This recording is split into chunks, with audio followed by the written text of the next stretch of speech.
Yes, and so we're just doing a little addendum here to the interview. But Andrew, you were saying, because I do want to ask you about, because you do play this demonic guy in the movie, and so how did you go back and forth to that, and then how do you even prepare to be taken over by demons? I mean, preparing, you just got to put, you know, when I'm on set, I put this, like, you know, angry persona in my head, and, like, you know, like it's a completely different person. Yeah. So that was fun going through all the changes, but there's a lot of stuff that's not in the film anymore, whereas before it was a constant battle between my character, fighting to be good and whatnot, and there was actually, the demonic force was actually there, and I was aware of it before, and there's this one crazy scene where I'm like screaming at it, and I start breaking down crying, and I'm you know, and it completely changed, and you know, there's a part with my grandma, my abuela in the film, you know, something happens to her, and the original part, I actually knew what happened because there was a whole demon thing, and I actually got launched back, and it like attacked me,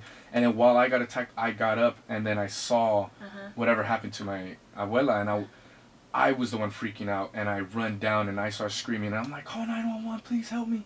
And that's the next scene after that's when I had this crazy scene where I know the demonic thing is in the room with me, and I know it's there, so I start screaming at it, and I start breaking down crying because of what happened to my abuela.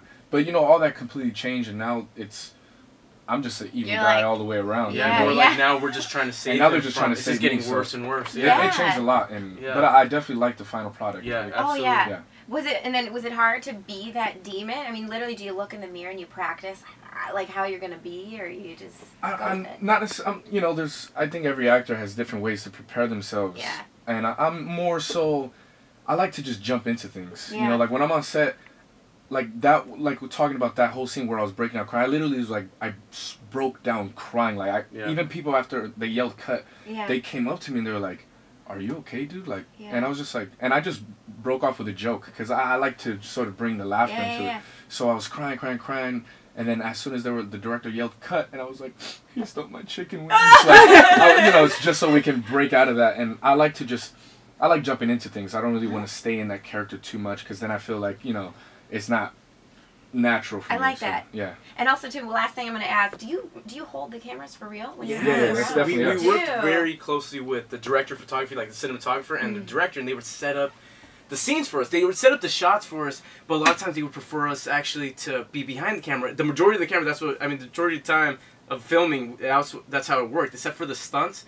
But, I mean, we had to remember pretty much, like, this is the shot that they need. Yeah. These are the words that I need to say, but still keep it as organic as possible and be open to improvising while in it and staying in the moment and getting the right editing cuts that they need to, like, the right swipes for the editing process could work out smoothly. Yeah, you got to be cautious. Like, so it's a skill you have to develop, because you got to, you know, literally, like, where in the film you might be seeing the end of the frame, and literally on the right side of that frame there might be like 20, 30 people, you know what I mean? So it's definitely like, you gotta control it like really well. So I filmed a little bit, but Jorge definitely picked up that skill. I actually shot like the majority of the movie. I hope that you get some cameraman credits. Right, I want to. Right, you should. No, absolutely. But our cameraman was awesome. Second time, thank you guys so much again. Thank you. So nice to talk to you.